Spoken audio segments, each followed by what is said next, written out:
Hey folks, greetings. Now, I've just done a long drive and I was listening to a podcast and I want to share my thoughts on it because I found it fascinating. In a morbid curiosity way, I found it fascinating. Now, the podcast was between Liam Tuffs, someone that I'm familiar with. I've done a video on the channel before about this guy, and Steve Laws, someone that I'm not familiar with at all. Apparently he's got a big following on Twitter.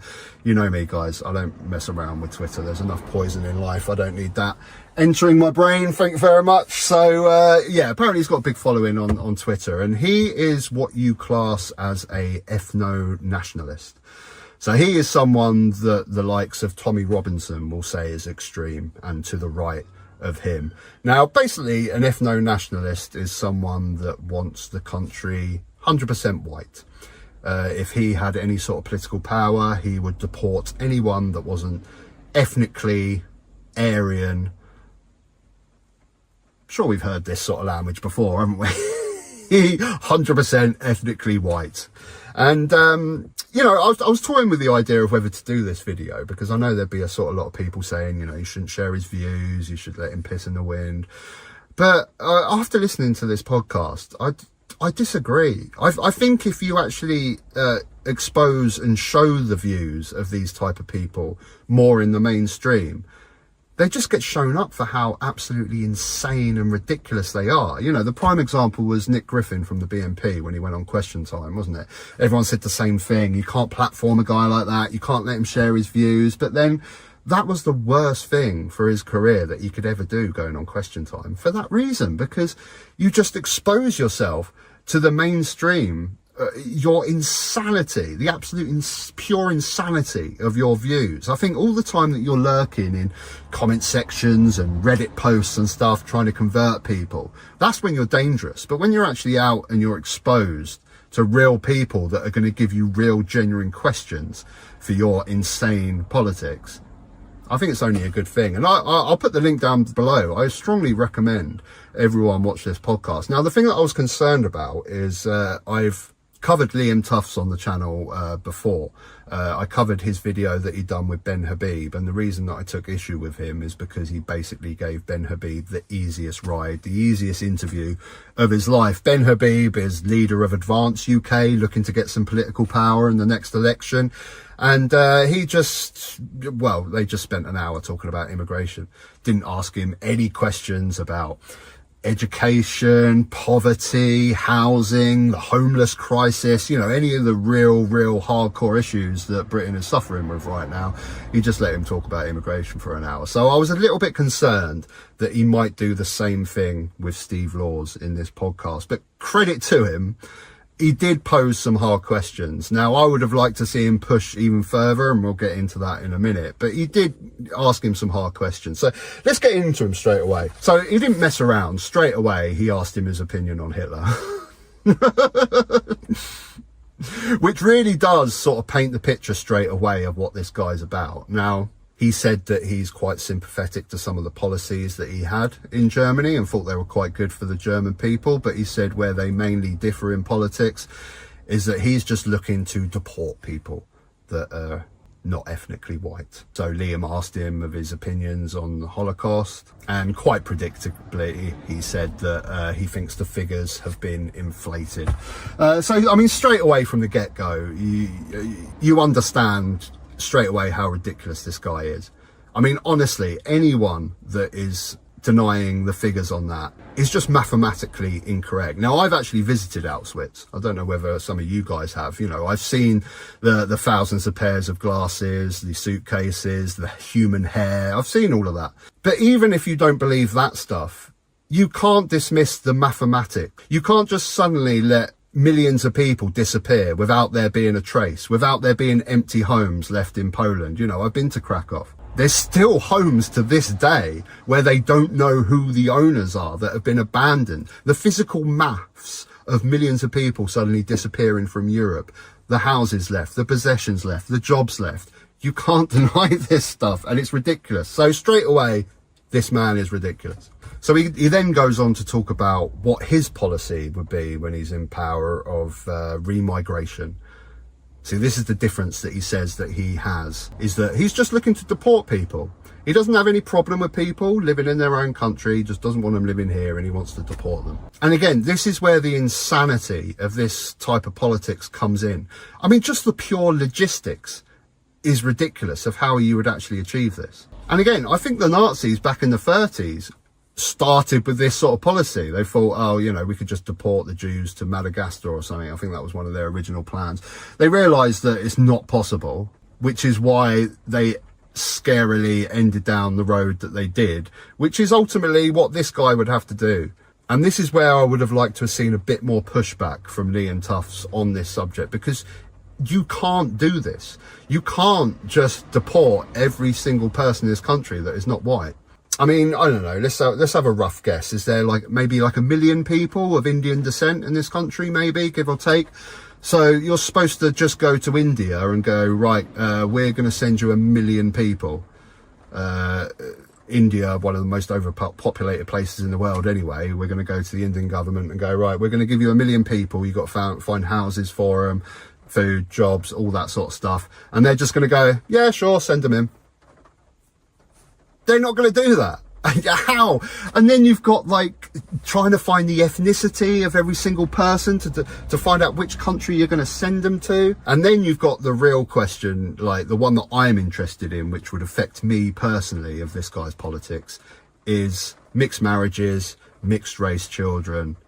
How the hell do you deal with that bombshell? So he said that he would, basically my wife is Asian, my son is mixed race. So he said he would deport my wife and my son, and I'm free to go with them if I want to.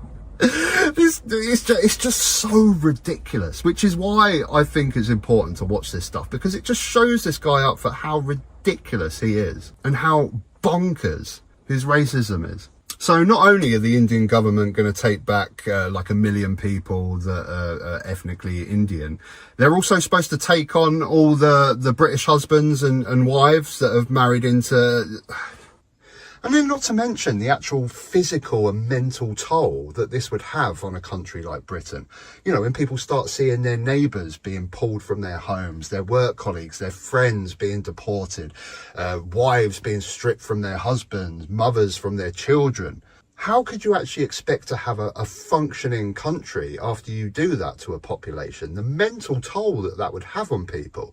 And then there's just the physical workload that would disappear. Once you start deporting those Filipino nurses, those Indian doctors, how would the NHS actually function? I'm sure someone like Steve would say that, you know, if you lower the population, there'll be less demand on the NHS. But let's get real. Those Filipino nurses, those Indian doctors, who are they looking after? They're looking after white British pensioners. And this is where I would have liked to see a bit more pushback from Liam Tuffs. He does ask some good questions, but I'd just like to see this guy interviewed by someone that would really actually take it to him and ask him the hard questions. I've got 1 million questions that I'd want to ask this guy. I'd also want to ask him if he believes in this type of policy. Does he then believe in the right for Native Americans to kick out the white Europeans that live there? And this is why I think it's good to show the views of this guy, because you can just pick holes in it straight away. It's like a house of cards. As soon as you pick at it, it just falls flat because it's just so ridiculous. So then he goes on to talk about the difference between what he calls ethno-nationalists and civic nationalists. So he would class someone like Liam Tuffs and Tommy Robinson as a civic nationalist. So they're the ones that really don't have an issue with people of different ethnicities being English, being British, as long as they're culturally the same as us. And Liam asks him a question, so you know, you're going to deport people like Ian Wright? And he says, yes, because they don't belong here. And he tries to use a historical viewpoint on this one, but that just falls flat as well, because, I mean, he's saying that it's not natural for people of other ethnicities to live in this land. This is our land. This is English land. This is white supremacy land. When it just doesn't tally up with history. I mean, humankind's Homo sapiens, from their descendants in Africa, have spread across the globe, constantly been on the move, constantly moving to different places. So it's not even natural for one race to just hold on to an area and not let anyone in. It's not even natural. He's saying that people of different ethnicities can never be British and never hold our cultural values, when, again, it's just not scientific. A black Homo sapien brain is identical to my white Homo sapien brain. Yes, the cultures, the life experiences can completely change those brains in different directions, but the brain is identical. The brain is exactly the same. The only difference is the pigmentation in the skin.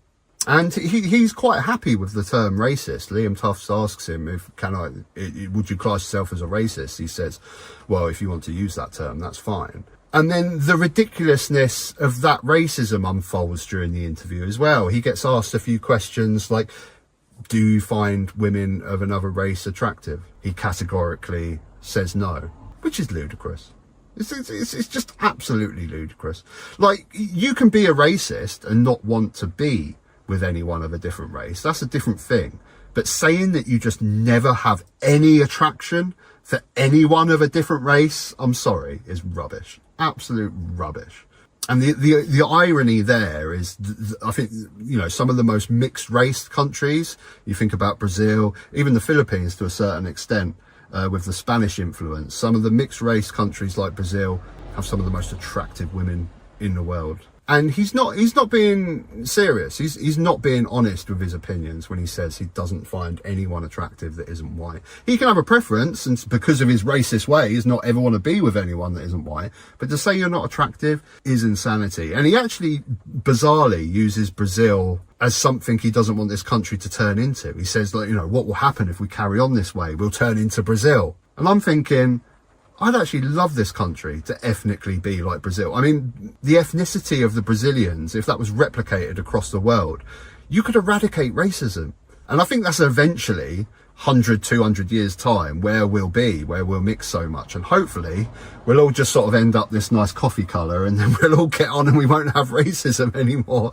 It's just funny that he used that as an example of what he would hate this country to be. Now, of course, Brazil has got its political problems, but that's nothing to do with the ethnicity of its population. I would love to see a country that's ethnically like Brazil, and we'd have some of the most attractive people. You know, this guy, man, this is what I'm saying. He's just exposed for how ridiculous he is. And, you know, that comment about people of other ethnicities, I honestly wouldn't put it past him if he's the sort of guy that locks himself in his bedroom late at night and knocks one out to Ash Sarkar or something. You can see it, can't you? You can see it. The same as the, like, ultra homophobes are usually the ones that, if you look through their Pornhub history, you'll see endless trans porn and stuff. You know it's the case, man. You know it's the case.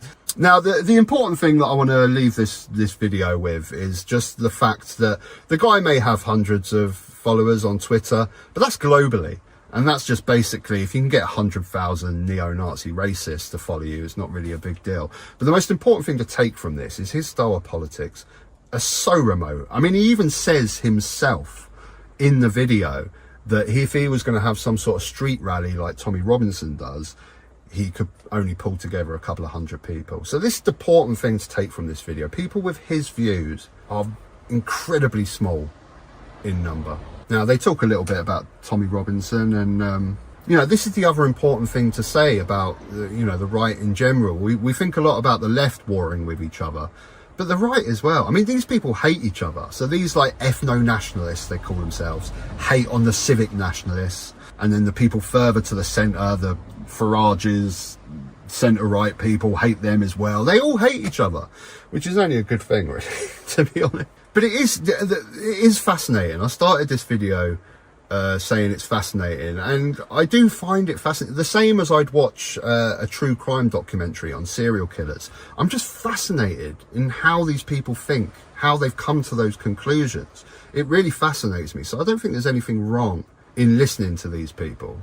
And you need to better understand these people in order to fight them and try and ultimately defeat them. If you've seen the podcast, please give me your thoughts down below.